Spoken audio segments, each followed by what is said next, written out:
everyone, welcome back to Level Up with Anona, where we take you one step ahead with every conversation of ours.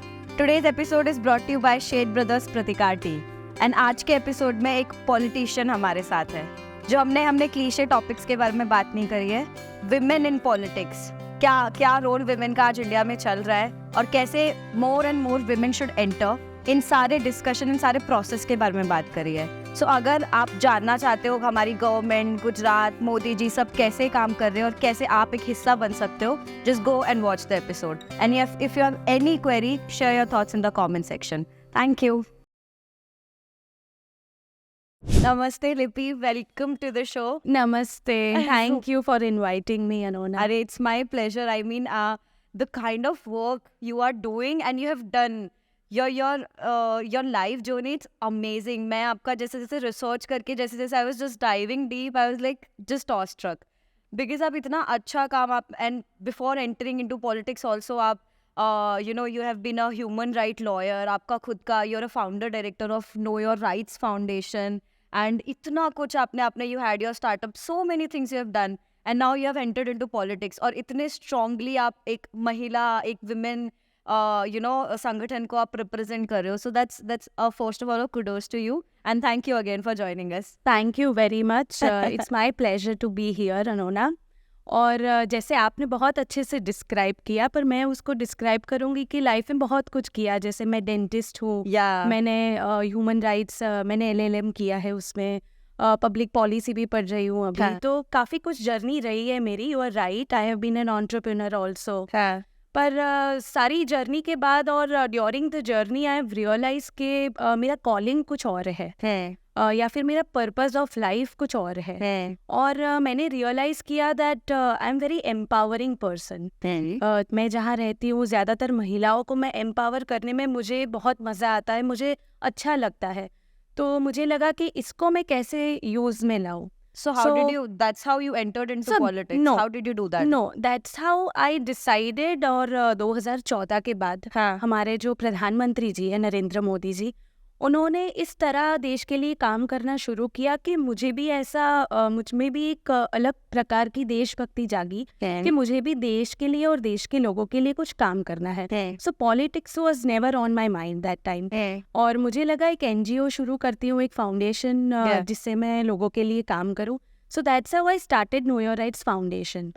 जब शुरुआत थी उन दिनों में, जब मुझे पता नहीं था कि देश में लोगों को तकलीफें क्या है, गाँव के प्रश्न क्या है, तो मैंने मोर देन 1000 गांव मैंने घूमे हैं इंडिया में. तो वहाँ जाके मैंने रिसर्च किया कि गांव की तकलीफ़ें क्या होती है, गांव में लोगों के प्रश्न क्या होते हैं. और उसके ऊपर रिसर्च करने के बाद मुझे पता चला कि जो गांव के प्रश्न है या लोगों के जो रूरल डेवलपमेंट के लिए चाहिए, वो गवर्नमेंट इतनी सारी योजनाएं दे रही है, मोदी गवर्नमेंट, कि वो योजनाएं अगर लोगों तक सही मायने में पहुंच जाए तो वो ही अपने आप में बहुत बड़ी उपलब्धि हो जाएगी. तो मुझे लगा उसी पे काम करना है. So I started working on public policies, government की योजनाएं. And it happened.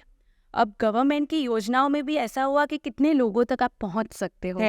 तो मैंने नो योर राइट्स फाउंडेशन से शुरू किया कि मतलब मैंने नो योर राइट्स फाउंडेशन से एक शुरुआत की कि जो गांव के सरपंच होते हैं, वो सरपंचों को कैसे ट्रेनिंग दी जाए. अच्छा, योजनाओं के बारे में. तो फिर सरपंचों को ट्रेनिंग शुरू की कि योजना के जो लाभ है वो आपके गांव में आप कैसे पहुंचा सकते हैं. तो जितने भी, मतलब अगर लीडर है जो गांव का सरपंच, अगर वो अवेयर है योजनाओं के बारे में, उन्हें पता है, तो लोगों तक वो पहुंच जाएगा. सो दोस ट्रेनिंग स्टार्टेड.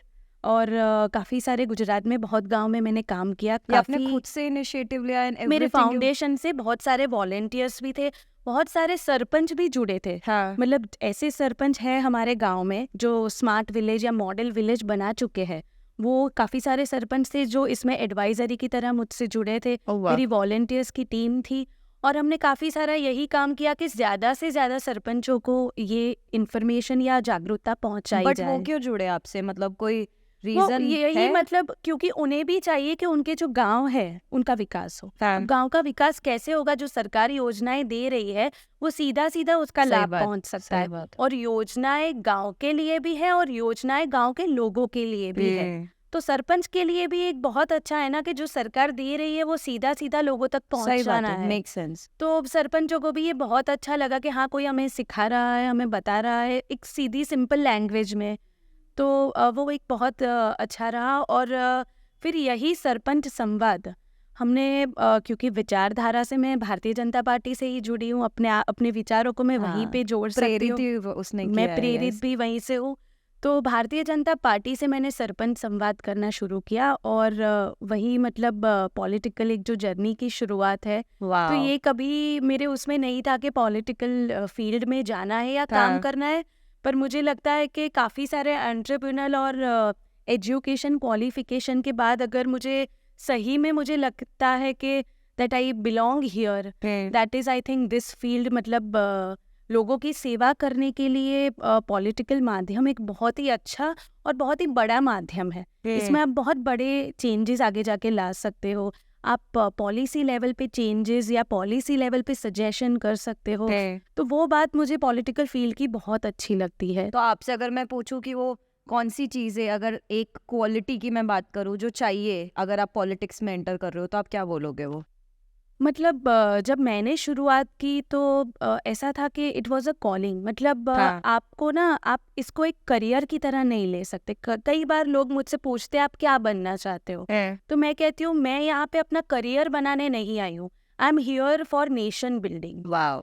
मतलब अगर आप में ऐसी भावना है कि देश के लिए कुछ करना है, लोगों के लिए कुछ करना है, तो ज़रूर पॉलिटिकल फील्ड से जुड़ना चाहिए। So nice. और इसमें एक देशभक्ति की भावना भी होती है और एक आप में एक जागरूकता होनी चाहिए कि अभी देश में क्या चल रहा है, लोगों की क्या मुश्किलें हैं, लोगों की मुश्किलों का हल ढूंढने का एक जज्बा आप में होना चाहिए। Very nice. तो आप ज़रूर से आपको राजनीतिक उसमें जुड़ना चाहिए। मैं वही सोच रही हूँ, आपका मैंने इंस्टाग्राम वो देखा था cap, like the update, and it mentions कि you want to be a bridge between the government and the citizens, and I think आप एग्जैक्टली वही कर रहे हो जो आपने डिफाइन किया। मेरे सबसे पहली चीज़ वही आई दिमाग में कि जो उन्होंने लिखा है अपना मोटो लाइफ का अपने इंस्टाग्राम पे, actually you are doing the same thing, so that's really nice. Yes, Yeah. that's Know Your Rights Foundation was built on this ideology that we want to become a bridge between people and government. And that bridge, we thought that these yojanas and policy by Modi government is the right way to give benefits तो to अगर अभी कोई people. भी जुड़ना चाहे तो they can connect to your foundation also.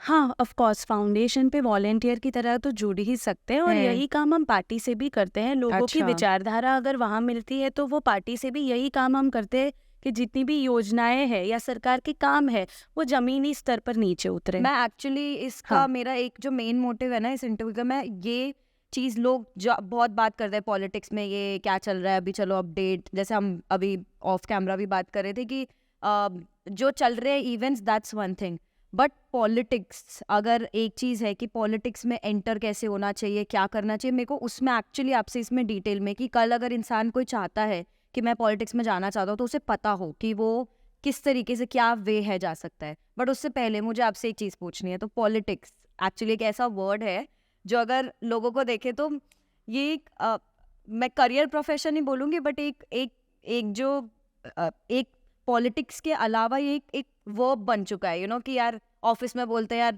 Politics मत कर, it has gotten a negative notion कि यार तू पॉलिटिक्स कर रहा है and all of that, but it's वो एक होता है ना अराउंड, तो एक नेगेटिविटी वाला वर्ड बन चुका है।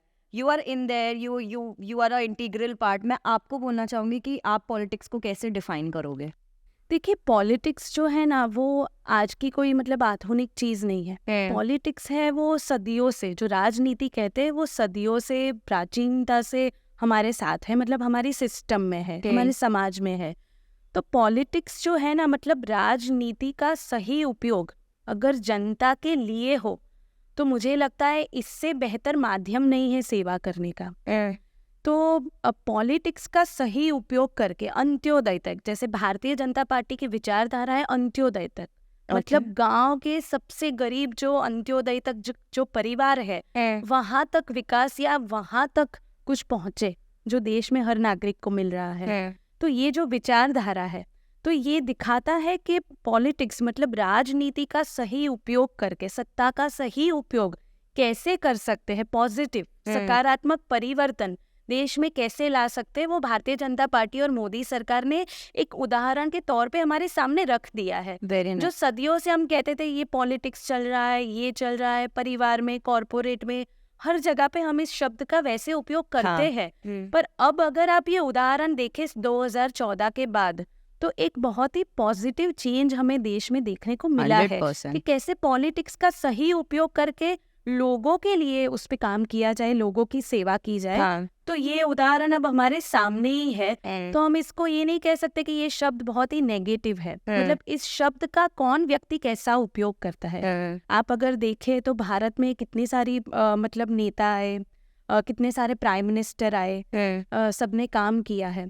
पर आप आज का उदाहरण देखें, 2014 के बाद जो हमारे देश में परिवर्तन हुआ है, तो हम सच में कह सकते हैं, युवाएं देखें या लोग देखें, हम सच में कह सकते हैं कि राजनीति का या पॉलिटिक्स का यही सही उपयोग। हाँ, मतलब 10 साल में टॉप 5 इकोनॉमिस्ट में से एक इंडिया है। तो ये चीज मैं आई एम अ साइंटिस्ट, मैं किसी को सपोर्ट इधर उधर वो कुछ नहीं बोलना चाहती हूँ, बट नंबर्स बोलते हैं, इट्स दैट। तो मैं बस वही बोलूंगी, हाँ इकोनॉमी में वो दिखता है, पार्टी में एक वो जोश रहता होगा ना, जैसे आप बोल रहे होते, एक वो होता है ना, एक फीलिंग दैट हमारे ही इज आवर प्राइम मिनिस्टर। तो एक जज्बा आपको फील होता ही होगा, seeing Modi ji and you being in his party for sure. Absolutely. मतलब भारतीय जनता पार्टी की बात करें ना, तो भारतीय जनता पार्टी की ताकत उसका कार्य करता है। और प्रधानमंत्री जी खुद कहते हैं, मैं प्रधानमंत्री नहीं, मैं प्रधान सेवक हूँ।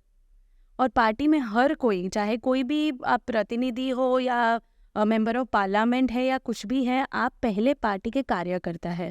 और हमें इतना आत्मविश्वास जो हमें मिलता है बात करने के लिए या अपनी बात रखने के लिए, या जब हम मीडिया में डिबेट कर रहे होते हैं, जब अपनी बात लोगों के सामने रखते हैं, तो ये जो आत्मविश्वास है ना, वो वहाँ से आता है कि जो हमारा शीर्ष नेतृत्व है, उन लोगों ने बहुत साल संघर्ष किया, पार्टी को इस जगह लेके आए, और फिर उन्होंने जो लोगों के लिए, देश के लिए जो काम करके ये जो विकास का मॉडल तैयार किया है, वो सही मायने में वो चीज़ है जो हमें इतना आत्मविश्वास देती है कि हम भी जाके लोगों के बीच में हमारी बात रख सकते हैं। सो आपने, जैसे you are the vice president of Mahila Morcha wing, right? और तो मुझे एक्चुअली थोड़ा डिटेल में जानना था, आप अगर ब्रीफ में समझा पाओ कि महिला मोर्चा विंग क्या करता है एंड आपका क्या रोल है उसमें। तो जो महिला मोर्चा है, वो संगठन में महिलाओं के लिए, मतलब ज़्यादा से ज़्यादा महिला उसमें जुड़े, ज़्यादा से ज़्यादा विमेन एम्पावरमेंट पे अलग अलग एक्टिविटी हो राजकीय पक्ष से, उसके लिए महिला मोर्चा होता है। महिला मोर्चा एक बहुत ही महत्वपूर्ण भाग है भारतीय जनता पार्टी गुजरात प्रदेश का, और मेरी जिम्मेदारी है महिला मोर्चा वाइस प्रेसिडेंट गुजरात बीजेपी। इसमें हम बहुत सारे महिला सशक्तिकरण के लिए जो कार्यक्रम होते हैं वो करते हैं, एंड सरकार की जितनी भी योजनाएं हैं या जो सरकार के काम है वो नीचे तक, जमीनी स्तर तक महिलाओं तक पहुंचे। तो हमारा ज़्यादा से ज़्यादा महिलाओं तक संपर्क हो, ऐसे छोटे छोटे कार्यक्रम भी होते हैं, ऐसे बड़े बड़े कार्यक्रम भी होते हैं। ठीक है। छोटे छोटे कार्यक्रम, जैसे मैं एक उदाहरण देती हूँ, गांव में और कई जगह पे, शहर में भी हम लोग टिफ़िन बैठक करते हैं। मतलब महिलाएं दोपहर को हम लोग सब टिफ़िन लेके इकट्ठे होते, साथ में लंच करते हैं, बातें करते। इससे क्या होता है ना, जो सरकार की योजनाएं हैं या जो भी जागरूकता है वो हमें उनको देनी होती है, वो बात हो जाती है। उनकी जो मुश्किलें हैं या उनके जो सुझाव है वो भी हमें बहुत अच्छे से जानने को मिलते हैं, और एक फीडबैक मैकेनिज्म, मतलब 2 वे कॉन्वर्सेशन हो जाता है। तो ऐसे बहुत ही जमीनी स्तर के हमारे अलग अलग कार्यक्रम होते हैं, बड़े बड़े भी कार्यक्रम होते हैं। कई बार नेशनल लेवल से बड़े बड़े जो लीडर्स होते हैं वो आते हैं, महिलाओं को एड्रेस करते हैं। फिर काफ़ी सारी हम लोग नॉलेजेबल वर्कशॉप भी करते हैं। जैसे मेंस्ट्रुअल हाइजीन सब्जेक्ट पे बात करते हैं, माल न्यूट्रिशन जो एक सवाल है, तो उसके ऊपर क्या किया जाए, कैसे बच्चों को कौन सा पोषण युक्त आहार दिया जाए, सरकार क्या देती है उसका उपयोग कैसे किया जाए, तो उसके ऊपर।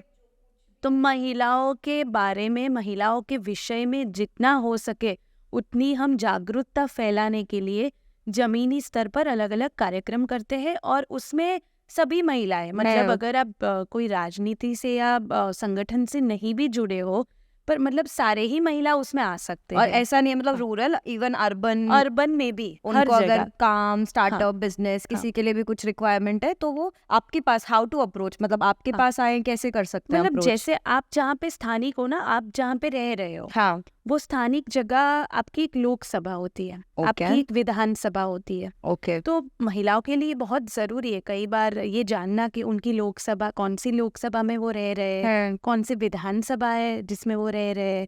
उसके बाद जो एरिया होता है, हर एरिया वाइज एक वार्ड बना हुआ होता है पार्टी के स्ट्रक्चर में। अच्छा, तो वो जो वार्ड है, तो हर वार्ड की एक ऑफिस होती है, तो वहाँ पे वो कार्यरत हो सकते हैं। उन्हें अगर एक्टिवली पॉलिटिकली कुछ एक्टिविटी में जुड़ना है, अच्छा, तो हर एरिया में वार्ड ऑफिस होती है, तो उससे वो जुड़ के काफी काम कर सकते हैं। है। और विधानसभा में जो विधायक होते हैं, एमएलए जिसे बोलते हैं, उनकी भी एक ऑफिस होती है जिसको कार्यालय कहा जाता है, तो वहां से भी वो संपर्क करके जुड़ सकते हैं। और ये वार्ड का कैसे पता चलता है, मतलब ऑनलाइन अवेलेबल है वो कैसे? एरिया वाइज ही रहता है, ऑनलाइन ही अवेलेबल है, पर आप जो आपका इलेक्शन की जो जगह होती है ना, वही वार्ड होता है। तो वो एक बेसिक ही मतलब आप गूगल भी कर सकते हैं कि मेरा ये एरिया है तो मेरी कौन सी लोकसभा है। हुई, कौन सी विधानसभा हुई। है, वो जो आपका इलेक्शन कार्ड है उसमें से भी आपको वो नंबरिंग से भी समझ जानकारी गई। मिल जाएगी। You just have to be more interested in that. हाँ, जैसे आप देखेंगे ना, मैं अपनी ही बात करूं, I use to be the girl who use to tell, जब सोशलाइजिंग करते थे, बाहर जाते थे, तो लोग ना पॉलिटिक्स के बारे में बात करते थे, और तो I use to be the girl, मैं बोलती थी पॉलिटिक्स और स्टॉक मार्केट की बात मुझे नहीं करनी है, कुछ और बात करते हैं। I use to be like that in my school college days. 2014 के बाद क्या हुआ, मोदी जी ने पॉलिटिकल चीजें और जो देश के लिए वो काम कर रहे हैं उसको इतने सिंप्लीफाइड वर्जन में लोगों के सामने रखा, and he is a tremendous orator. या तो उनको सुनना भी मतलब एक ये है कि हाँ, जब वो आते लाइव या टीवी पे आते तो सब बैठ जाते, या हाँ। ऑनलाइन हम शुरू कर देते। तो he is very clear orator. है। तो क्या होने लगा, लोगों को, युवाओं को ये समझने लगे लोग कि देश में क्या हो रहा है, क्या पॉलिसी आई है, हमारे लिए क्या आया है, सरकार क्या कर रही है, पॉलिटिकल सिस्टम कैसे चलता है, चुनाव कब है।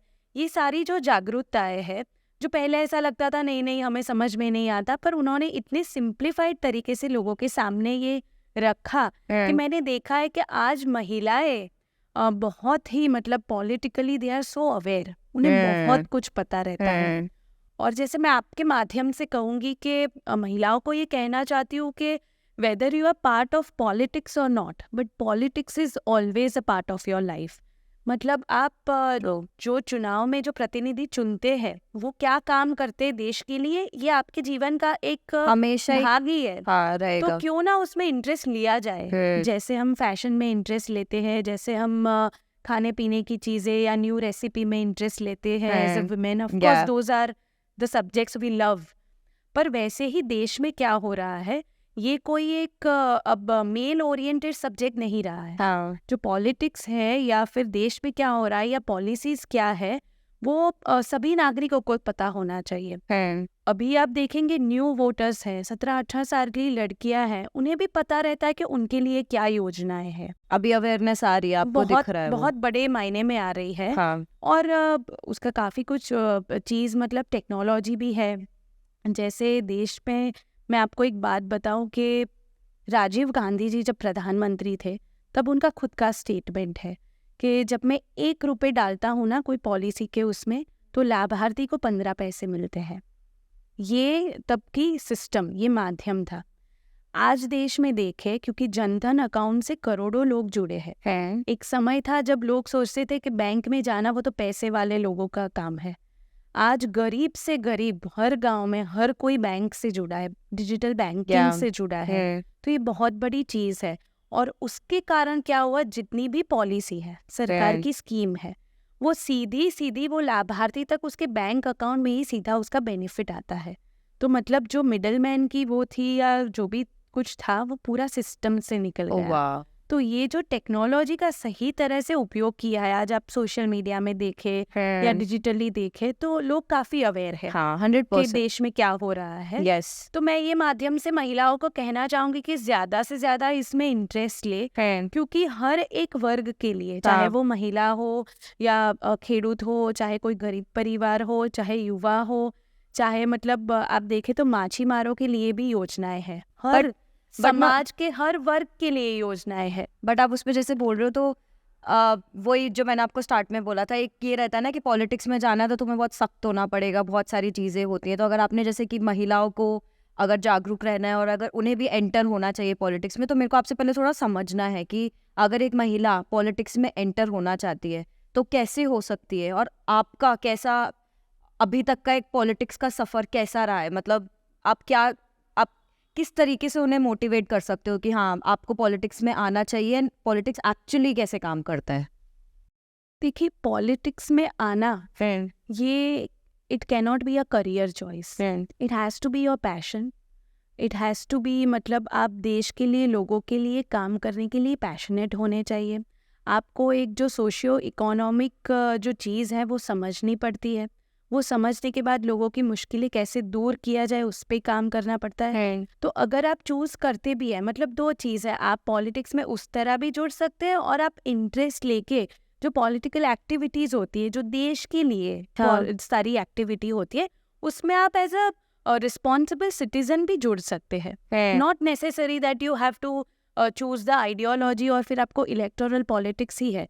पॉलिटिकल पार्टी के काफ़ी एस्पेक्ट होते हैं, जैसे सोशल मीडिया है, जैसे सांस्कृतिक एक विभाग है हमारे पास, अलग अलग मतलब सीए है, वकील है, उनके लिए सेल है, अलग अलग चीज़ों के लिए सेल है, तो जैसे महिलाओं के लिए है। तो ऐसे आपके इंटरेस्ट के हिसाब से आप एज अ सिटीजन आप कंट्रीब्यूट भी कर सकते हैं। Not necessary it has to be your full time work, it can be a part time activity also for you. Okay. और महिलाओं को यहाँ जुड़ना है तो मैंने जैसे पहले कहा कि अपने वार्ड लेवल पे एक्टिवेट होना चाहिए, जो भी सोशली देश में जो चल रहा है उसके लिए अवेयर होना चाहिए, लोगों को ज़्यादा से ज़्यादा वो बताना चाहिए आपको, लोगों की जो मुश्किलें हैं वो कैसे आप दूर करें उसमें आपको एक्टिवेट होना चाहिए। तो पहले आप लोगों से जुड़ना होता है, बाद में पॉलिटिक्स की बात आती है। समझ गई, मेक सेंस। बट अब आपको फिर अगर जैसे आपने बोला कि काफ़ी अवेयरनेस आई है, तो अगर मैं विमेन की स्पेसिफिकली, मैं ज़्यादा विमेन पे फोकस कर रही हूँ बिकॉज आपका मेन और ये एक्चुअली बहुत ही कम बात किया हुआ सब्जेक्ट है, तो मुझे चाहिए कि इस पे लोगों को और अवेयरनेस आए। तो आपने जैसे बोला अवेयरनेस बढ़ी है, बट अब आप ये बोल सकते हो कि पॉलिटिक्स में भी विमेन एक अहम हिस्सा हो चुकी है पॉलिटिक्स का? हाँ जी, ज़रूर। देखिए, पॉलिटिक्स की बात करें ना तो आज पहले के समय की बात करें और आज हम कंपैरेटिवली देखें तो देश में जो सबसे इम्पोर्टेंट मिनिस्ट्री है वो जगह पे आज महिलाएं हैं। ये समय आप देखिए, जैसे हमारे आदरणीय जो राष्ट्रपति जी है श्री द्रौपदी मुर्मू जी, तो वो भी एक ट्राइबल महिला है।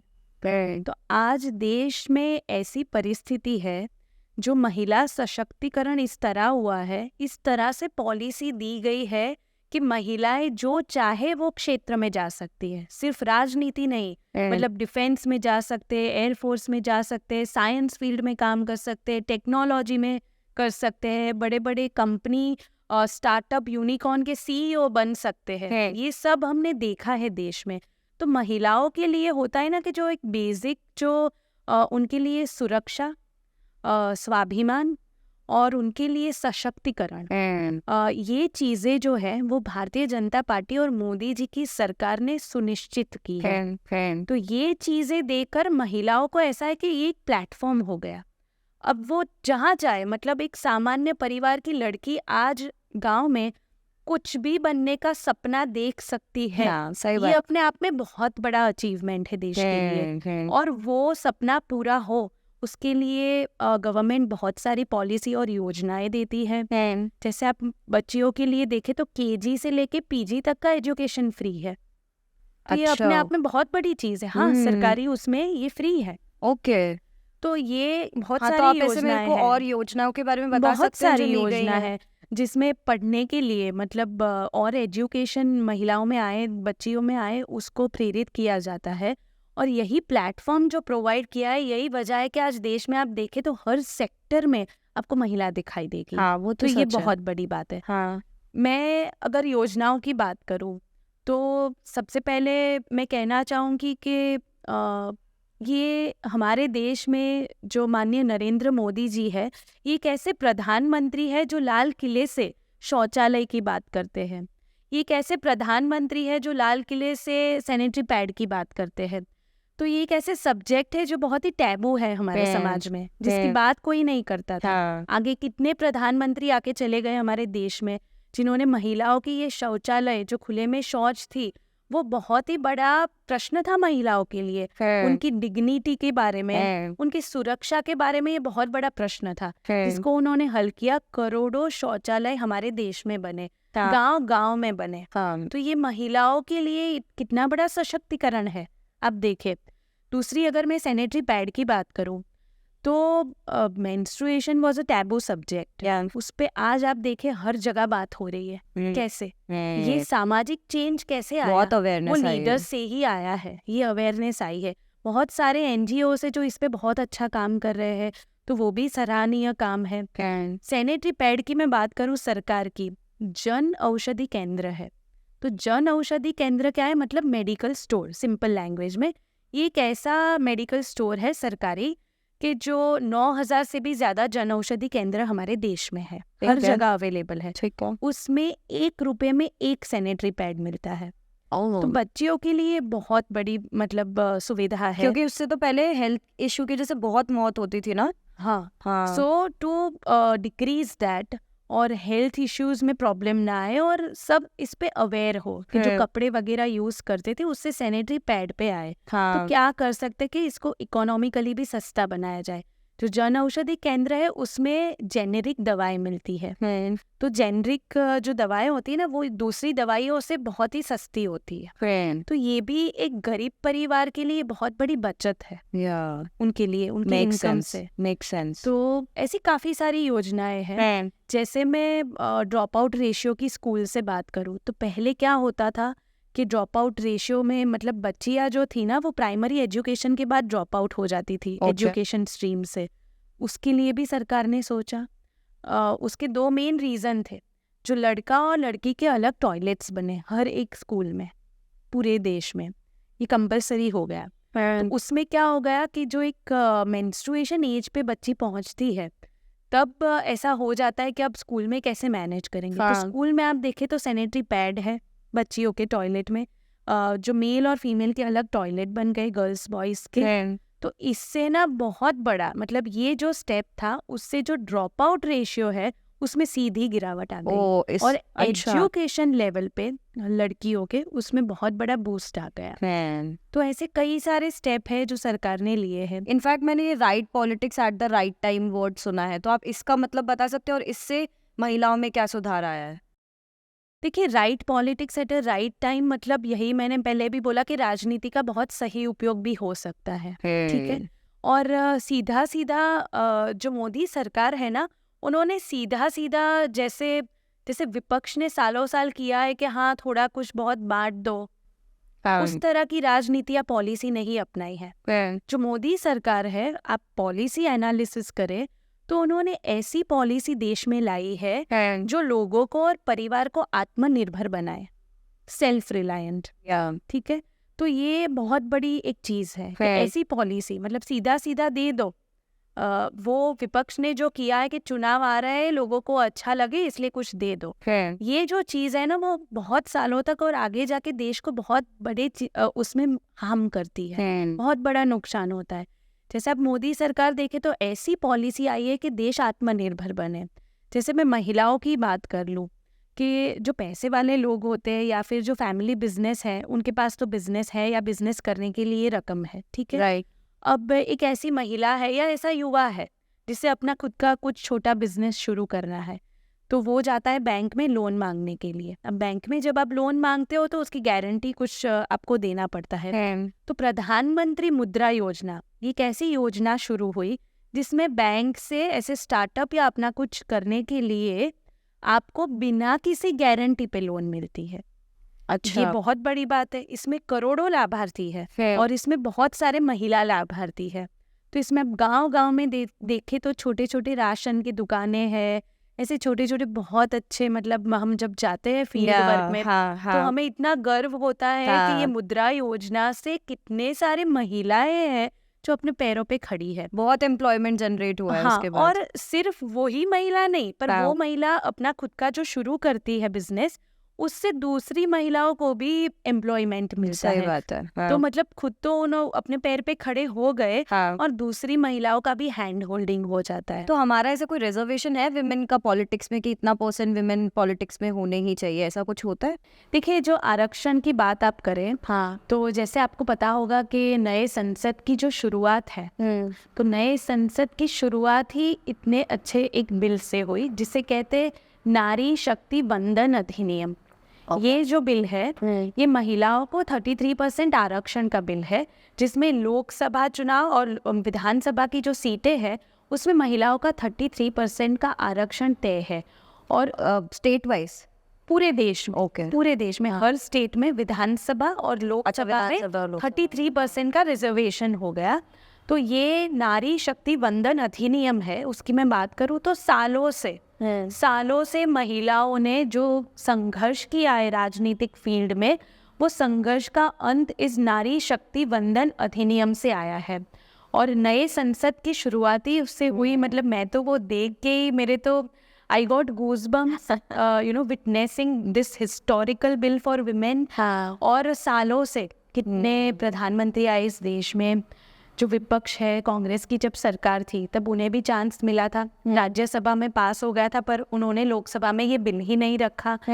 तो सबके पास ये अपॉर्चुनिटी थी कि महिलाओं के लिए ये किया जाए, पर फिर से आदरणीय नरेंद्र मोदी जी ने महिलाओं के लिए समझा, उनके संघर्ष को समझा और उनके संघर्ष और मुश्किलों का कैसे अंत आए, तो ये बिल पास हुआ। और ये जो बिल है ना, ये बहुत ही हिस्टोरिक है। आज हम ये हिस्ट्री विटनेस कर रहे हैं, आगे जाके आप देखना पूरी दुनिया जो है वो देखेगी कि इंडिया में विमेन लेड डेवलपमेंट हो रहा है। तो ये अपने आप में बहुत बड़ी चीज़ है कि महिला ही महिलाओं की लीडर बन के उनके लिए कैसे एम्पावरिंग चीज़ें करे। बट आपको ऐसा फील होता है विमेन यूनाइटेड है इंडिया में? देखिए, मैं महिलाओं के बारे में ये जानती हूँ कि एक महिला ही है जो परिवार को जोड़ के रखती है। मैंने देखा है, हमारी माँ है, आप देखिए परिवार को कौन जोड़ के रखता है? महिला। तो जो परिवार को जोड़ के रख सकते हैं वो खुद तो जुड़े हुए हैं। आप देखेंगे आपके जीवन में कुछ मुश्किल है तो आप पहले ही अपनी फ्रेंड को फ़ोन करेंगे, बात करेंगे। तो हम अपनी मुश्किलें शेयर करते हैं, हम अपनी खुशियाँ भी शेयर करते हैं। We love to talk to each other as a woman, right? We love to share that. पर मुझे लगता है कि हम एक तो है ही महिला की तरह से, पर शायद हैंड होल्डिंग ज़्यादा हो सकता है, मेंटोरिंग ज़्यादा हो सकता है। आज अगर आप ये पॉडकास्ट कर रहे हैं, कल जाके कोई यंग लड़की है जिसे पॉडकास्ट या इन्फ्लुएंसर बनना है, तो आप उसे जो मेंटोरशिप दे सकते हैं वो शायद वो अपने आप में उसे सीखने में वक्त लग जाएगा। सही बात है। तो अभी क्योंकि गवर्नमेंट हमें इतना अच्छा प्लेटफॉर्म दे रही है, देश इतना गति से आगे बढ़ रहा है, तो एक महिलाओं को ये समझना है कि जो भी फील्ड में उन्हें जो अनुभव है वो यंगस्टर्स के साथ शेयर करे, उनका हैंड होल्डिंग करे, उनका मेंटोरिंग करे, और वो भी इस फील्ड में कैसे आगे आ सकते हैं उसके लिए उन्हें ज़्यादा से ज़्यादा मदद करे। हाँ, नहीं, वो तो बहुत ज़रूरी है। एक हमारी सोशल रिस्पॉन्सिबिलिटी होनी चाहिए कि जब अब हमारा वक्त आया है तो उस वक्त को हम सब साथ में कैसे आगे। नहीं, आप जिस तरीके से बोल रहे हो उससे पता चल रहा है कि हाउ हैप्पी यू आर। मतलब एक पैशन, एक अगर मैं सब चीज़ को साइड रखे, बट बहुत खुशी है आप में कि जो चीज़ें हो रही हैं you are happy with where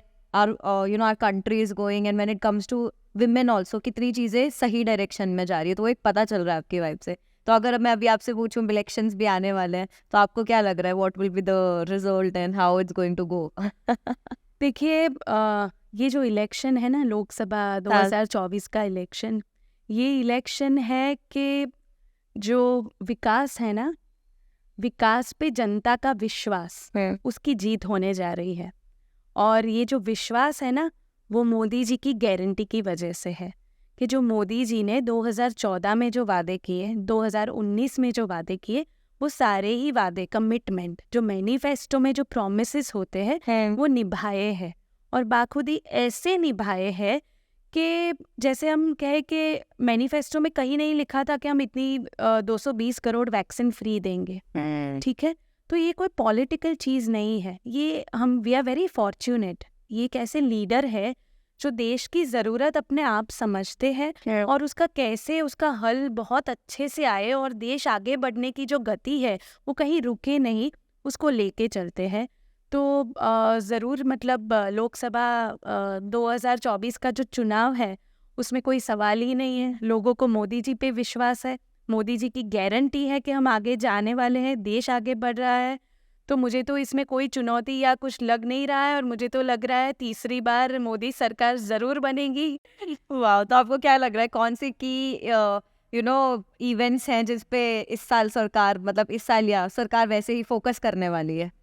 देखिए भारतीय जनता पार्टी का जो कार्यकर्ता भी है ना, वो आपको सिर्फ चुनाव में नहीं दिखेगा, वो आपको हमेशा ज़मीनी स्तर पे लोगों के बीच में दिखेगा।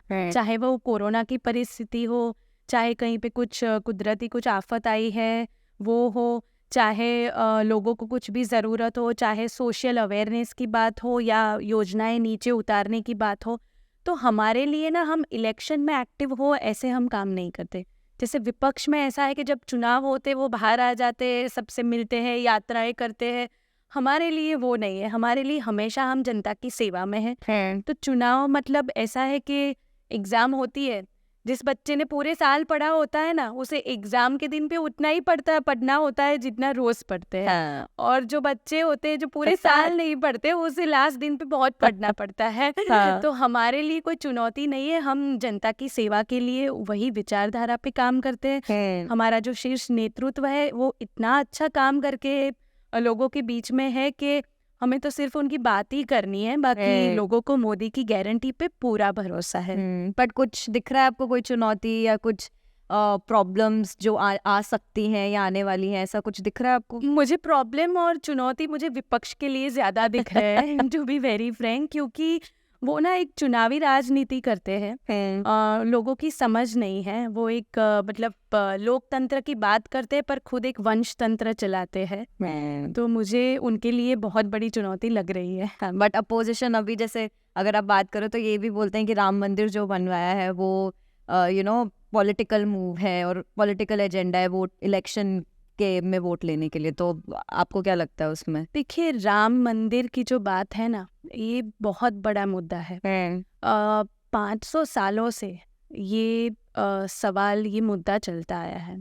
कितनी सारी सरकारें आई, कितने प्रधानमंत्री बने, सबको मौका मिला कि इसका कुछ हल निकाला जाए, पर ये भारतीय जनता पार्टी और मोदी जी की सरकार है जिन्होंने राम मंदिर के निर्माण का जो वादा किया था वो निभाया और सुप्रीम कोर्ट के ऑर्डर से ये हुआ है।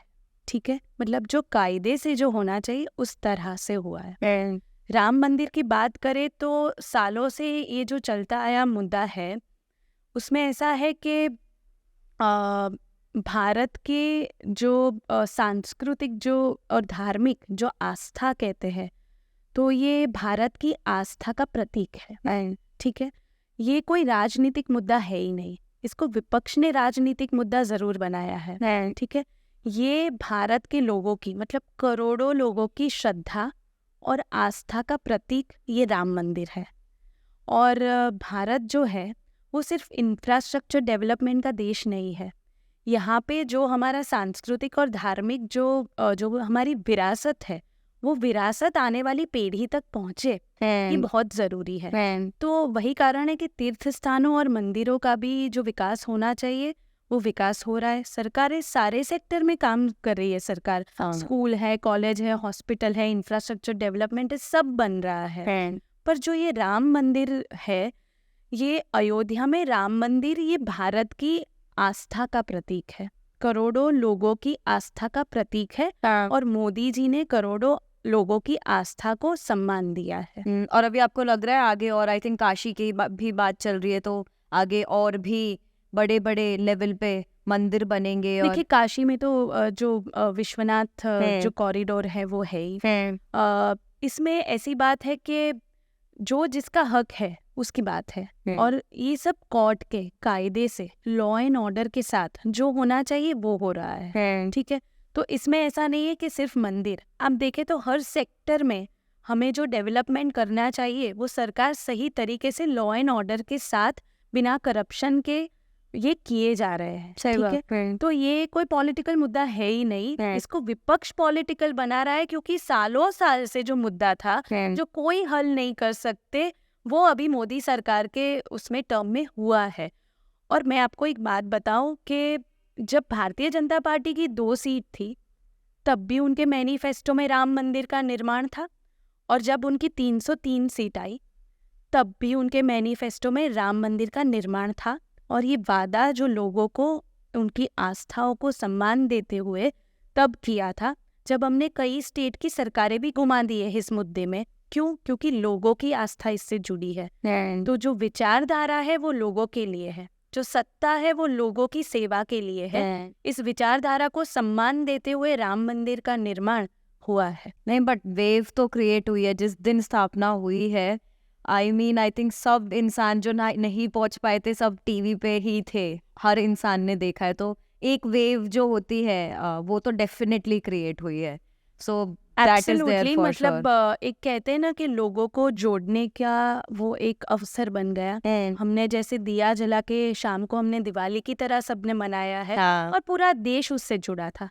ये कोई इसमें ऐसा है कि कोई एक धर्म की बात नहीं है, ये पूरे देश की इसके साथ जो जुड़े हुए हैं, ये भारत का प्रतीक है। क्योंकि भारत में जो लोग हैं, हम धर्म में विश्वास करते हैं, हम आध्यात्म में मानते हैं। तो ये एक हमारी ऐसी विरासत है, और इस विरासत को भारत का हर एक नागरिक मानता है, और उसको सम्मान देके जब राम मंदिर जी का निर्माण होता है, तो अपने आप में हम सब के लिए बहुत बड़े गौरव की बात है। 100%। और ये देश को जोड़ने वाली बात है। 100%। तो आपने जैसे और सेक्टर्स की भी बात करी, तो अगर मैं आपसे पूछूं, इंडिया अभी एक इंटरनेशनल स्तर पे कहाँ पर है, तो आप क्या बोलोगे? देखिए, इंडिया इंटरनेशनल स्तर पे कहाँ पे है ना, उसका बहुत बड़ा उदाहरण हमने देखा लास्ट ईयर। हम G20 जो समिट है, जो G20 संगठन है, वो बहुत ही मजबूत और शक्तिशाली देशों का संगठन है। उसकी हमने लास्ट ईयर अध्यक्षता की है भारत ने। तो हमारा जो नेतृत्व है, मोदी जी है, उस पे ग्लोबली सारे लीडर्स और देश को कितना बड़ा विश्वास है, वो G20 समिट में हमें खुद ही देखने को मिल गया कि हम दुनिया में कहाँ हैं। हम दुनिया में आज देखें तो विश्व गुरु की तरह हमें सराहा जाता है, हमारे नेतृत्व को सराहा जाता है। हमारे देश में जो विकास हुआ है, उसकी तारीफ बड़े बड़े लीडर्स जो है, अलग अलग कंट्री के प्रेसिडेंट्स और प्राइम मिनिस्टर्स कर रहे हैं। तो ये अपने आप में बहुत बड़ी बात है। और G20 में हमने देखा कि कितने देशों से कितने प्रेसिडेंट्स, प्राइम मिनिस्टर, उनके प्रतिनिधि, बहुत सारे लोग आए। उन्होंने इंडिया का जो विकास हुआ है वो देखा। और इससे क्या होता है, एक इनडायरेक्ट चीज़ है, हमें जो फॉरेन इन्वेस्टमेंट्स होते हैं, उसकी जो गति है वो आने वाले टाइम में बहुत बड़े तरीके से बढ़ जाएगी। तो हमें फॉरेन इन्वेस्टमेंट भी मिलेंगे, मैन्युफैक्चरिंग यूनिट्स यहाँ आएंगे, नेशनल मल्टी नेशनल के जो भी हेड्स होते हैं, हेडक्वार्टर्स होते हैं, वो यहाँ पे आएंगे। तो इसकी बहुत बड़ी मिसाल है कि हम दुनिया में कहाँ हैं। और पहले का आप समय याद करें, कोई इंटरनेशनल समिट होती थी तो हमारे देश के प्राइम मिनिस्टर को तस्वीर में ढूंढना पड़ता था। आज हम देखें तो मोदी जी ने ऐसा नेतृत्व किया है, और एक ऐसा भारत को विकास करके एक ऐसा मॉडल पूरे देश को रखा है। कोरोना में भी आप देखें तो हमने 220 करोड़ वैक्सीन हमारे देश में फ्री दी, सारा कोरोना का मैनेजमेंट किया, इकोनॉमी को कम से कम नुकसान हो वैसे हमने मैनेजमेंट किया, पर उसके साथ साथ हमने कई देशों को वैक्सीन सप्लाई की है। तो ये एक बहुत बड़ी चीज़ है। जो एक ज़माना था जब हम किसी और पे डिपेंडेंट थे, आज देखे तो भारत आत्मनिर्भरता की ओर पूरी गति से बढ़ रहा है। तो हम विश्व में कहाँ है, ये सारी चीज़ें ही हमें बताता है कि विश्व आज, हमें ये बात तो तय है कि आज विश्व भारत को एक अलग ही नज़रिए से देखता है। और भारत जो एक कंज्यूमर मार्केट की तरह जाना जाता था, वो आज बहुत ही पावरफुल मैन्युफैक्चरिंग और मतलब एक ऐसा इम्पोर्टेंट मार्केट के जहाँ पे हम हमारी ट्रेडिंग के लिए नेगोशिएशंस कर रहे हैं, हम ऐसी फॉरेन पॉलिसीज बना रहे हैं जो हमारे देश के लिए फायदा हो। मेड इन इंडिया जैसा जो मूवमेंट है, हाँ, made in India, make in India है। उससे ज़्यादा से ज़्यादा मैन्युफैक्चरिंग जो इंडस्ट्री है उसको बूस्ट मिले, हमें कम से कम इम्पोर्ट करना पड़े और ज़्यादा से ज़्यादा हमारा एक्सपोर्ट बढ़े, उसके ऊपर काम हो रहा है। और ये सारी चीज़ें, सारी पॉलिसी है जो बहुत अच्छी है या बहुत ही इफ़ेक्टिव प्रूव हुई है, वो हम देख सकते हैं कि कांग्रेस के समय पे हमारी जो इकोनॉमी है वो 10th रैंक पे थी। आज विश्व में हमारी जो इकोनॉमी है वो 5th रैंक पे है, हाँ। 5वें स्थान पे है। और बहुत ही जल्दी मोदी जी ने वादा किया है और उनकी गारंटी है कि बहुत ही जल्दी उनकी 3rd जो टर्म है एज प्रधानमंत्री, तो उनकी टर्म में हम इकोनॉमी में 3रे स्थान पर पहुंचेंगे ही। तो ये अपने आप में बहुत बड़ी उपलब्धि है। ये जो नंबर्स है ये सब भी हमें प्रूव कर रहे हैं। मैं वही देख रही थी, आपने एक बिना झिझक ये चीज बोली है कि 3रे नंबर पे पहुंचेंगे ही, मतलब इट्स लाइक अ कमिटमेंट, बिना झिझक आपने बोला है। So that's incredible. देखिए, जनता ने मोदी जी का काम देखा है। हाँ। जनता को उन पे बहुत विश्वास है। हम तो कार्यकर्ता की और हम उनके काम लोगों तक और भी पहुंचे उसके ऊपर कार्यरत है। तो ये जो आत्मविश्वास है ना, वो उसके ऊपर आता है कि मोदी जी ने इतना अच्छा लोगों के लिए काम किया है, इतना अच्छा देश के लिए काम किया है कि मतलब उनकी ही गारंटी है जो भारत में चलती है। और हाँ। वही बात है कि हमें इतना आत्मविश्वास है कि 3री टर्म हाँ। फिर से 3री बार मोदी सरकार ही आएगी। तो ये जो कैपिटल और स्टॉक मार्केट में इतना ऊंचाई पे पहुंचा है, आपको लगता है उसमें भी पॉलिटिक्स या हमारी इकोनॉमी से काफी इम्पैक्ट पड़ा है? मोदी जी भी एक रीजन है इसमें इतना ऊपर देखिए, पहुंचने में। एब्सोल्युटली किसी भी देश की इकोनॉमिक या सोशल जो डेवलपमेंट है हाँ। वो उस देश में जो सरकार है उसकी जो पॉलिसीज है उसके ऊपर निर्भर रहती है। आज स्टॉक मार्केट में आप देखें तो मतलब ईज ऑफ जो बिजनेस होता है उसकी जो पॉलिसीज होती है वो हमारे देश में कितनी अच्छी है। आज एक स्टार्टअप करना हो किसी को या कोई अपना बिजनेस शुरू करना हो तो उसके लिए कितनी सारी पॉलिसीज है। एमएसएमई ग्रो करे उसके लिए कितनी सारी पॉलिसीज, सब्सिडीज है। बड़े बड़े इंडस्ट्रीज के लिए बहुत अच्छी पॉलिसी है। तो आज जब सरकार बिजनेस को और बिजनेस ओनर्स को इतने अच्छे से सपोर्ट कर रही है विद इकोनॉमिक पॉलिसीज, ठीक है, तो मतलब it is very inter related कि जब इतना अच्छा प्लेटफॉर्म और पॉलिसीज मिल रहा है तो बिजनेस ग्रो करेंगे। और हमारे मतलब ये है ना कि भारतीयों में तो बिजनेस एक खून में है हमारे, हम बहुत अच्छे से जानते हैं ये। तो अगर हमें सरकार इतना अच्छा सपोर्ट करे और हम इतना अच्छा ये स्किल हम में है ही तो बहुत ही ऑब्वियस हो जाएगा कि स्टॉक मार्केट है या इकोनॉमी है वो बहुत अच्छे से बूस्ट करेगी। और वही कारण है। और आप देखें कोरोना टाइम का ये सब नंबर्स है कि कोरोना टाइम से लेके उसके बाद से मतलब मैक्सिमम विमेन है जिन्होंने स्टॉक मार्केट में इन्वेस्ट किया है। तो वो भी अपने आप में एक महिला सशक्तिकरण का बहुत बड़ा उदाहरण है। सही बात है। तो ये सारी चीजें हैं, मतलब पॉलिसी एनवायरनमेंट इतना अच्छा मिल रहा है सभी सेक्टर में कि वो जो भी सेक्टर है जिसमें लोग काम करते हैं वो ग्रो हो रहा है, उसमें प्रोग्रेस हो रहा है। बट इसमें मैं एक चीज पूछूंगी, जो जनरली लोग बोलते हैं कि मोदी जी जो भी डिसीजन लेते हैं वो बहुत आगे का फ्यूचरिस्टिक ऑफ कोर्स सोच के लेते हैं, जिसका हमें अभी ऑफ कोर्स 10 साल में दिख रहा है। बट उसमें कभी कभी ऐसा बोलते हैं कि जैसे डिमोनेटाइजेशन आ गया, जीएसटी आ गया, तो उसमें शॉर्ट टर्म में जो प्लान्स है तो शॉर्ट टर्म में लोगों को बहुत परेशानी होती है। सो उस पर आप क्या बोलोगे? क्योंकि ये चीज़ बहुत एक बीच पे बार बार उठाई जाती है, तो उस पर आप क्या बोलोगे? देखिए, फिर से मैं कहती हूँ कि लोग जो है ना, लोग इन सबके साथ हैं, लोग समझते हैं। सालों से जो भ्रष्टाचार है, जो ब्लैक मनी है, उसे हटाने का जो वादा मोदी जी ने किया था, जिसकी वजह से डीमोनेटाइजेशन जैसा स्टेप लिया, ठीक है, लोग समझते हैं कि मोदी जी ने वादा किया था वो निभा रहे हैं। हाँ, कुछ प्रोसीजर में लोगों को कई बार कुछ मुश्किल आती है, वो प्रोसीजर समझे, उसमें सिस्टम में जुड़े, पर मुझे लगता है लोग बहुत अच्छे से समझते हैं कि ये जो मिडिल क्लास है या सामान्य परिवार है उनको ऊपर उठाने का ये प्रयास है। और ये जो भ्रष्टाचार हुआ है या काला पैसा है उनको चिंता करने की जरूरत है इस सब चीजों से। तो लोग ये बहुत अच्छे से समझते हैं। उसके बाद जीएसटी की भी बात करें तो वो भी एक बहुत अच्छा स्ट्रक्चर है, टैक्स स्ट्रक्चर है। आज आप देखें तो मैक्सिमम इंडस्ट्रीज से कितना बड़ा जीएसटी कलेक्शन आ रहा है, जिससे देश में बहुत अच्छा विकास हो रहा है। तो ये सब एक लॉन्ग टर्म इकोनॉमी को आगे ले जाने के स्टेप है जो जनता बहुत अच्छे से समझती है। और वही कारण है कि आज हम 5वें स्थान पे और भी आगे जा रहे हैं। दूसरा, मैं अगर विजनरी एक जो लॉन्ग टर्म विजन की बात करें मोदी जी की, तो वो है विकसित भारत संकल्प 2047। तो हमारी कंट्री को एक डेवलप्ड कंट्री, मतलब हम आज डेवलपिंग हैं, उससे विकसित मतलब डेवलप्ड कंट्री की तरफ ले जाना, ये भी एक लॉन्ग टर्म विजन है उनका, जिसकी नींव आज उन्होंने रख दी। तो कोई भी देश में जो बड़े बड़े बदलाव होते हैं वो सालों की प्रक्रिया होते हैं। और हम सब ने देखा ही है 60-70 ईयर्स से जो कांग्रेस की सरकार थी, उन्होंने जो लॉन्ग टर्म विजन बिल्कुल भी नहीं दिखाया है। एक शॉर्ट टर्म इलेक्शन ओरिएंटेड सरकार रही है। वही वजह है कि 2014 से लेके 19 तक वो जो सब गड्ढे थे, वो गड्ढे भरने में काफ़ी समय लगा। उसके बाद आज जो स्पीड हुई है भारत के विकास की, ये बहुत अच्छी स्पीड से हम आगे जा रहे हैं।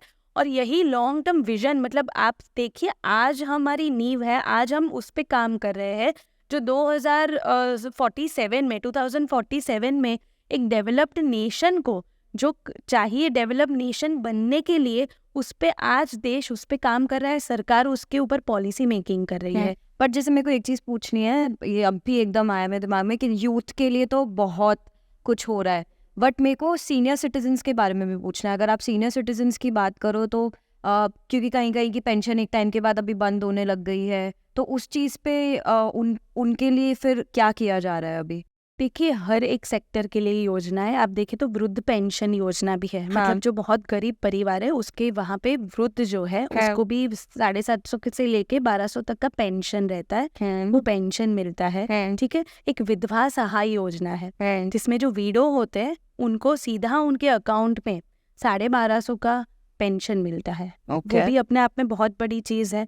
और जो आप पेंशन की बात करें, जो नौकरी के बाद जो पेंशन वगैरह है, वो आप देखें पहले का समय याद करें, कितने धक्के खाने पड़ते थे, कितना पेपर वर्क रहता था, कितने मिडल मैन का रोल रहता था, तब जाके कहीं किसी वृद्ध के हाथ में पेंशन आता था। आज आप देखिए डिजिटल जो क्रांति कहते हैं हमारे देश में, कि उनको मतलब डिजिटली ही सारा सब कुछ मिल रहा है, उन्हें साल में एक ही बार जाना पड़ता है साइन करने के लिए। सही बात है। तो ये अपने आप में बहुत ही क्रांतिकारी एक स्टेप है। रियल एस्टेट में कितना सुधार आ रहा है, अब हर चीज़ डिजिटली मैप होने वाली है, तो उससे आई थिंक आगे जाके जो ज़मीन के झगड़े होते हैं फैमिलीज में, ये सारी बहुत चीज़ें जो है वो सुधर सकती हैं। एब्सोल्युटली, मतलब हर एक व्यक्ति यही चाहेगा, हर परिवार के जितनी मेहनत से उन्होंने जो पैसे कमाए हैं वो जहाँ पे भी इन्वेस्ट करे या वो जहाँ पे भी डाले, वो बहुत ही सुरक्षा वाली जगह हो और उनकी जो भी राशि है वो बहुत अच्छे से सुरक्षित रहे। तो ये सरकार की जिम्मेदारी और सरकार बहुत अच्छे से निभाती है कि हर किसी व्यक्ति का जो उनका खुद का हक है वो उनके हक उनके पास रहे, उन्हें वो चीज़ मिले ही मिले। जैसे लाभार्थी भी रहते हैं, तो लाभार्थी भी ऐसा नहीं है, अगर आप एलिजिबल हो, अगर आप पेपर वर्क जो भी है, बहुत ही कम पेपर वर्क रहता है, वो ऑनलाइन सबमिशंस रहता है उसका, वो आप कर रहे हो तो आप एलिजिबल हो तो आपको लाभ मिलेगा ही मिलेगा। उसमें आपको किसी पहचान की जरूरत नहीं है, जो पहले के जमाने में था कि हाँ हमें सरकार में कोई जानता है तो ये मिलेगा। ये सबको मिटा दिया और सीधे सीधे लाभार्थी के खाते में वो राशि आए। जैसे हम किसानों की बात करें तो करोड़ों छोटे छोटे किसानों को जो प्रधानमंत्री किसान सम्मान निधि योजना है उससे मिला है, जो उनका रहता है राशि सीधे उनके अकाउंट में आता है।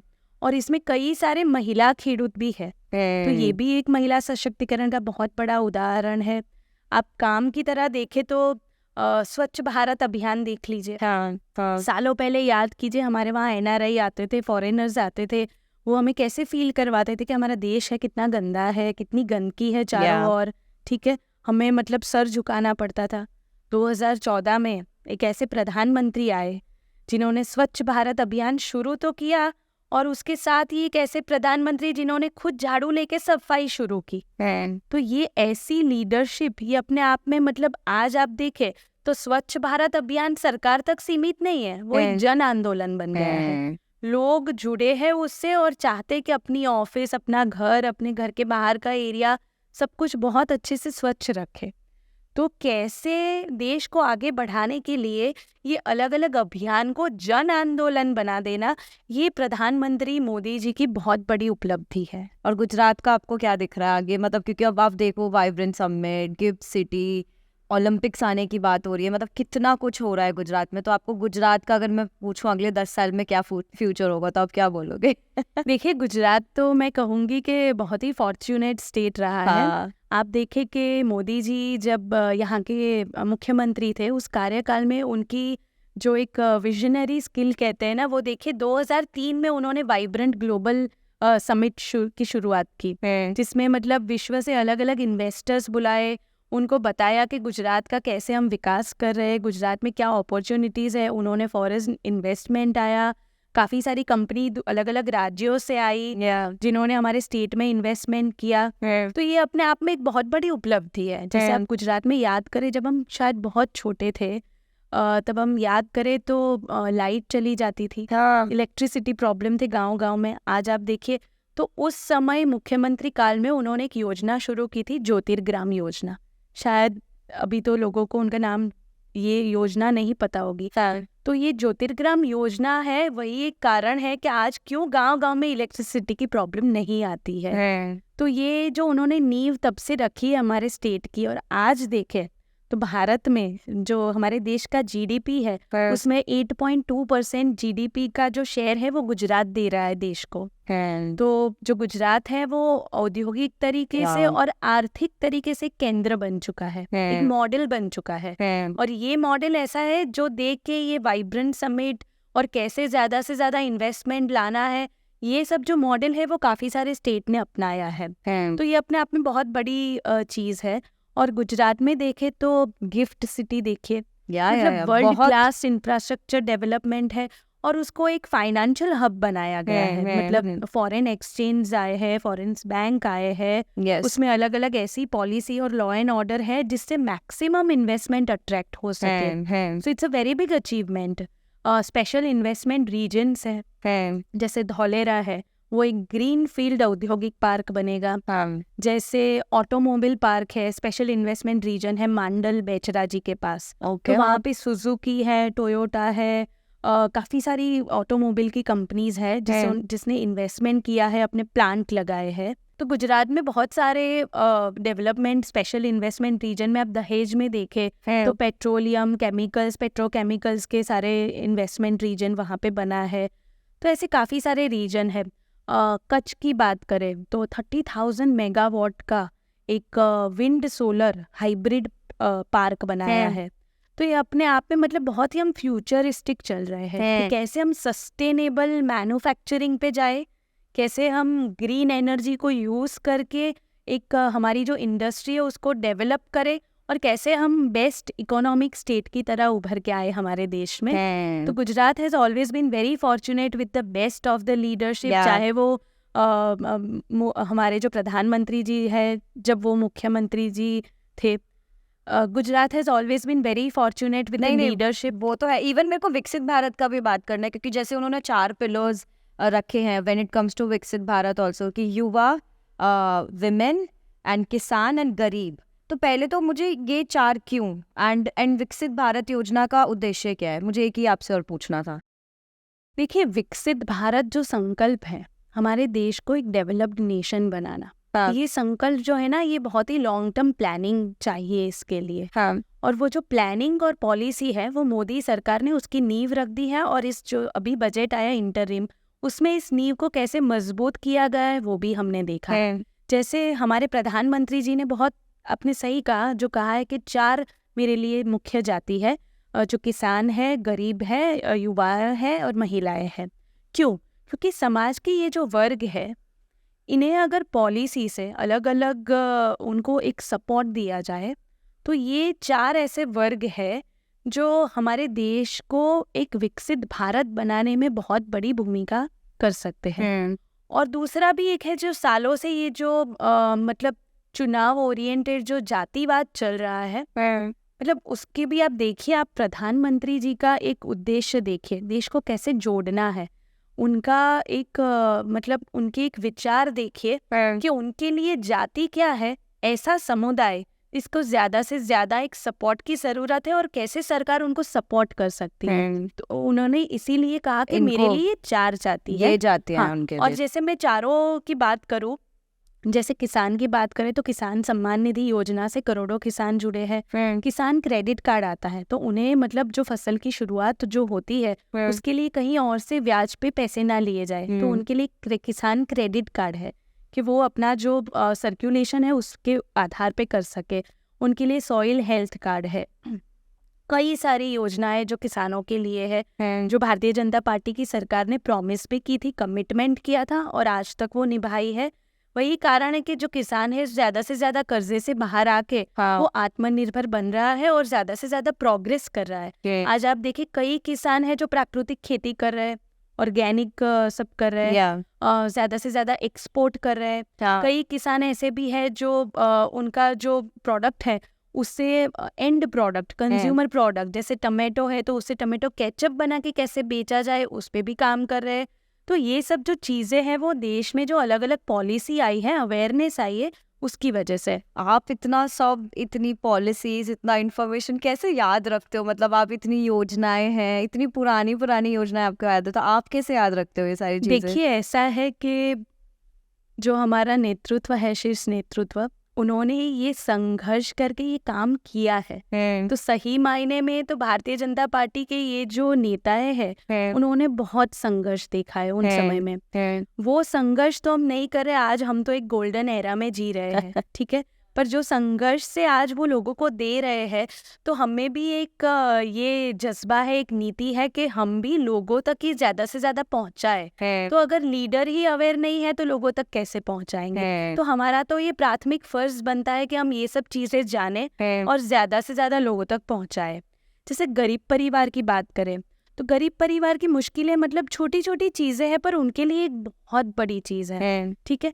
जैसे गरीब परिवार में एक स्वच्छ पानी आना, जल जीवन मिशन जो है उससे 11 करोड़ से भी ज्यादा परिवार जुड़े हैं जिसके घर में आज नल से स्वच्छ पानी आ रहा है, बहुत बड़ी चीज है। 25 करोड़ से भी गरीब लोग गरीबी की रेखा से आज बाहर आए हैं। अभी इंटरिम जो बजट आया तभी ये आंकड़ा आया है बाहर। तो मतलब कितने करोड़ों लोग जो गरीबी रेखा से बाहर आए हैं। तो सरकार की बहुत बड़ी पॉलिसीज इसमें काम करती है। जब कोरोना जैसा बहुत ही मतलब कहते हैं एक डार्क फेज था हमारे लिए, तो तब लोगों को मतलब 80 करोड़ से भी ज्यादा लोगों को अन्न जो है, राशन जो है वो फ्री में मिलता है, क्योंकि ये एक बेसिक रिक्वायरमेंट है। ये एक देश में होता है ना कि कोई भी भूखा नहीं सोना चाहिए। तो ये गरीब परिवारों के लिए, गांव के परिवार के लिए अपने आप में बहुत बड़ा सपोर्ट है। समझ गई। आज प्रधानमंत्री आवास योजना है, तो खुद का एक घर होना ये परिवारों का बहुत बड़ा सपना होता है। और आवास योजना से करोड़ों लोगों को घर मिला है और उसमें 75% से भी ज्यादा जो घर है वो महिलाओं के नाम पे है। तो ये महिलाओं के लिए एक बहुत बड़ा सशक्तिकरण है, उनके लिए एक सोशल सिक्योरिटी है। हाँ, तो आपने, जैसे मैंने आपसे पूछा आप इतनी इन्फॉर्मेशन कैसे रखते हो, मुझे ये भी जानना है कि अगर सपोज मैं हूँ या किसी को भी कोई योजना के बारे में जानना है या कोई भी फील्ड में हो वो इंसान, और उसे ये जानना हो कि इस फील्ड में मेरे लिए कुछ गवर्नमेंट की योजना है जो मेरे काम आ सकती है, तो वो कैसे वहाँ तक पहुँच सकता है? देखिए आज तो युवाओं के लिए अगर बात करें तो सोशल मीडिया एक बहुत अच्छा माध्यम है। सारे न्यूज़पेपर्स भी हमें मोबाइल में के ऐप में मिल जाते हैं, अगर पढ़ने हैं तो वो इन्फॉर्मेशन वहाँ से मिल रही है।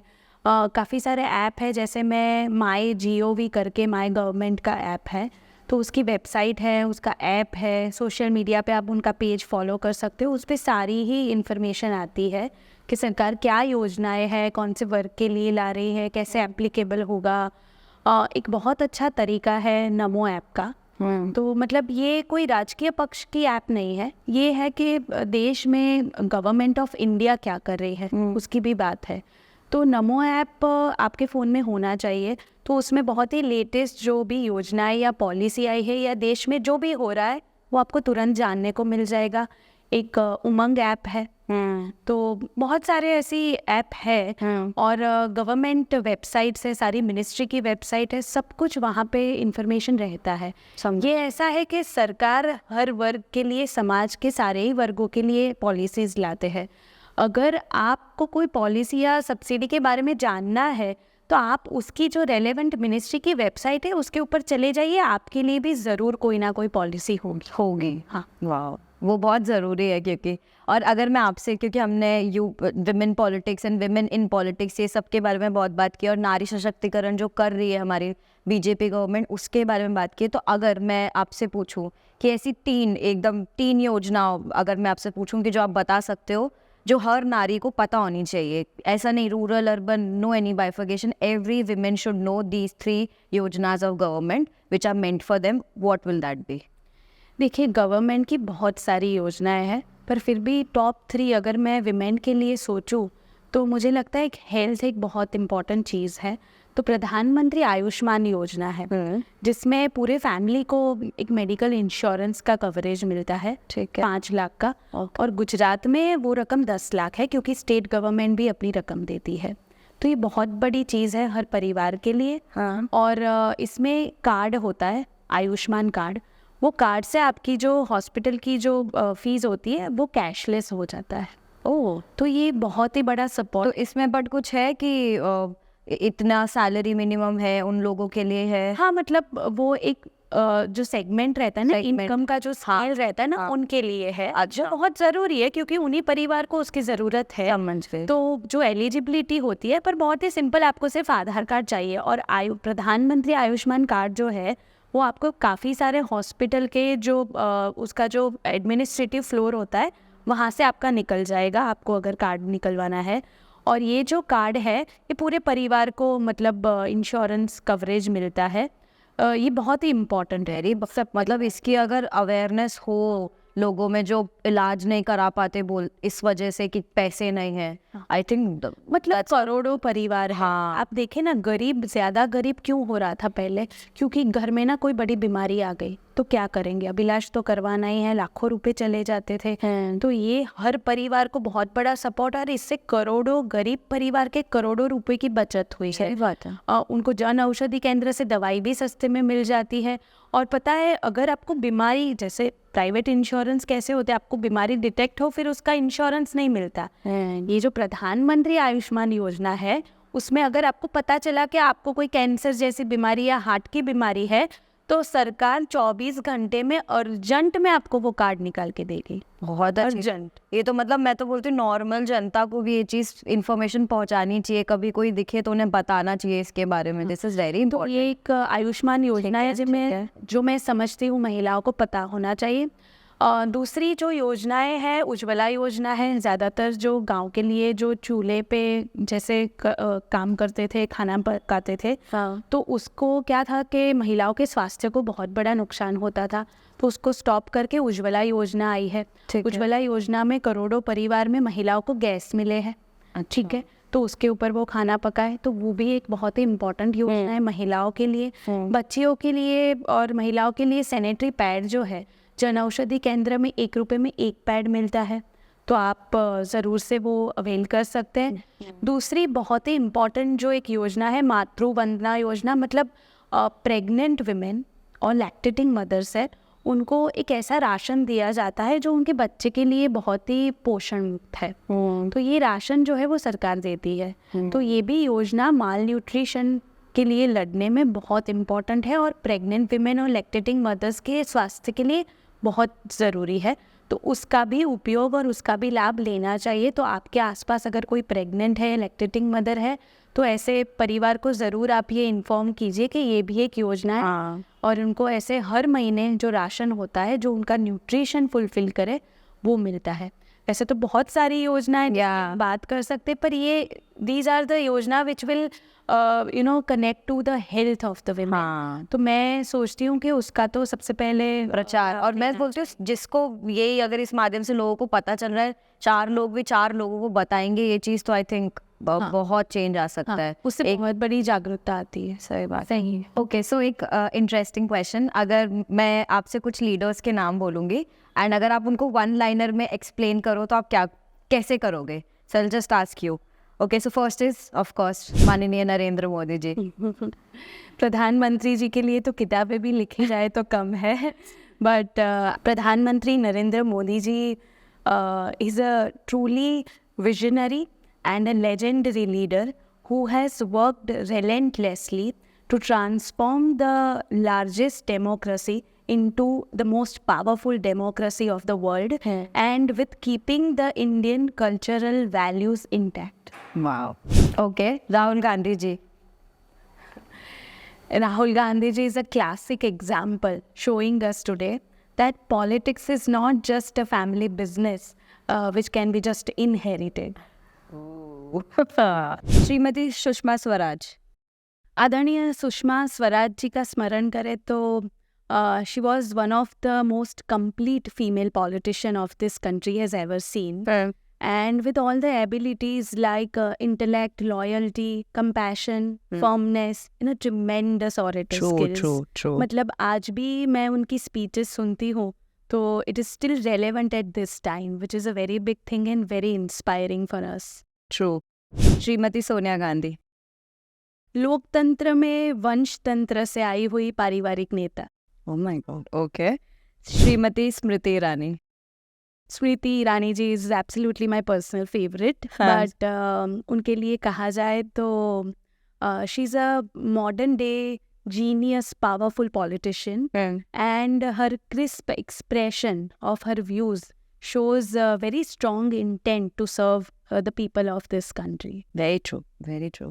Wow, amazing. I mean, very good conversation. I would say politics के बारे में is one thing, but बहुत कुछ जाना है जो हमारी country कर रही है इस समय. Now to just shift the focus to a lighter conversation, my last segment, which is a happy hour segment, brought to you by our sponsors, Shade Brothers. Nice. So, उसमें मैं आपसे एक बहुत just focus on this, बहुत interesting है question. So it's like अगर आप किसी भी इंसान की लाइफ में देखोगे ना, so there are always 3 subjects. जो चीज़ ना उसको बॉदर कर रहे हैं या परेशान कर रहे हैं, उसमें से एक रीज़न होगा उसकी परेशानी का. Either it's health, either it's wealth और रिलेशनशिप्स. मतलब किसी की भी प्रॉब्लम ना इन्हीं 3 चक्करों में घूम रही होती है. सो आई वांट यू, मैं आपसे हर सेगमेंट में एक क्वेश्चन पूछूंगी और आप उस क्वेश्चन में कैसे अपने आप को डिटॉक्स करते हो, आप एक टिप अगर हमारे व्यूअर्स को दे सको. सो फर्स्ट इज हेल्थ. ठीक है, तो मैं आपसे पूछना चाहूँगी कि हेल्थ रिलेटेड जैसे stress issues, anxiety and all of that, ऐसी कुछ भी अगर आपकी लाइफ में होता है तो how do you detox yourself from that? I think health sector में मैं यही कहूँगी कि मैं रेगुलर तो कुछ नहीं कर पाती हूँ. It is always an intent, मतलब एक मोटिवेशन भी चाहिए कि उस सेगमेंट में कुछ रेगुलर करना ही चाहिए. पर मुझे लगता है जो सबसे इफ़ेक्टिव तरीका है जो मैं अपनाती हूँ वो योगा है एंड मेडिटेशन. सो मुझे लगता है उससे बहुत ही ओवरऑल एक हॉलिस्टिक हेल्दी फीलिंग आती है. और इट इज़ वेरी इजी, मतलब आप मैट लगा के कहीं पे भी any corner of the house, any hour of the day you can perform. तो मुझे लगता है yoga and meditation is a full, मतलब फिजिकल और मेंटल दोनों ही हेल्थ को बेनिफिट मिले ऐसी चीज़ है. तो हर किसी को ज़रूर अपनानी चाहिए. True, very well said. अगर वेल्थ की बात करूँ तो how do you detox yourself from all that stress, कि I want to earn more and this is not enough वाला जो क्वेश्चन होता है ना, so how do you detox yourself from that? Of course, मतलब हम जहाँ भी है हमें ज़्यादा से ज़्यादा ग्रो करना है and that growth will definitely bring some sort of stress. और इकोनॉमिकली मतलब जो फाइनेंस रहता है उसका स्ट्रेस थोड़ा ज़्यादा ही लगता है शायद. पर मुझे लगता है अगर सब कुछ समय पे किया जाए, पर्टिकुलरली फाइनेंशियल थिंग्स के लिए, तो मुझे लगता है उसका स्ट्रेस कम आएगा. मतलब जो भी डेडलाइंस होती है, जो आपका पेपर वर्क होता है, जो आपकी फाइल्स होती है, वो अगर आप थोड़ा ऑर्गेनाइज तरीके से रखेंगे तो मुझे लगता है सिर्फ उतना ही माइनर चेंज बहुत स्ट्रेस लेवल कम कर देगा. Make sense. This is a very practical approach. Very discipline about your financial things. Very true, very true. And third, of course, relationships. So how do you detox yourself from all the constant, expectations your family, your friends, your colleagues have from you? जैसे आपने कहा कि relationships तो वो हर तरह की होती है, हमारे काम पे भी होती है, हमारे घर में होती है. जैसे मेरा 10 साल का बेटा है, तो मैं समझती हूँ कि हर एक रिलेशनशिप में you have to be very sorted. मतलब कम्युनिकेशन जो होता है ना वो बहुत ही क्लियर होना चाहिए. चाहे वो आपका एम्प्लॉय हो, चाहे वो आपका बच्चा हो या परिवार हो, मुझे लगता है clear communication at a right time will definitely sort out majority things. और जैसे हम बात कर रहे हैं तो मुझे लगता है एक मेंटल जो मतलब फिटनेस की बात करें या मेंटल हेल्थ की बात करें, वो भी एक ज़माना था जब बहुत ही टैबू सब्जेक्ट माना जाता था. अब लोग खुल के उसकी बात कर रहे हैं, वो बहुत अच्छी चीज़ है. आप देखें तो स्कूल कॉलेज में भी अब थेरापिस्ट वगैरह आने लगे हैं और वो कंपलसरी लेवल पे होने वाला है. तो ये एक बहुत ज़रूरी चीज़ है. तो मुझे लगता है कि इसमें भी हैंड होल्डिंग होना चाहिए. तो आपके माध्यम से मैं ये भी कहूँगी कि जो मेंटल हेल्थ है या फिर थेरेपी है, किसी को डिप्रेशन है, so it's your womanly duty also to do a hand hold और किसी को ये पुश करना कि आप थेरापिस्ट को मिलो, you get out of this, you deserve a better life. I think that is also very necessary in women empowerment. That's really wonderful insights, I would say. I mean, ये बहुत important है. अगर लोग वही आपने बहुत प्रैक्टिकल अप्रोच आई थिंक बताई है here in all the 3 segments, और टाइम पे अगर हम चीज़ लाइक यू सेड फोकस करें तो बाद में वो इश्यूज नहीं आते. Amazing Lipi, I mean thank you so much for giving us your time and it was a wonderful session.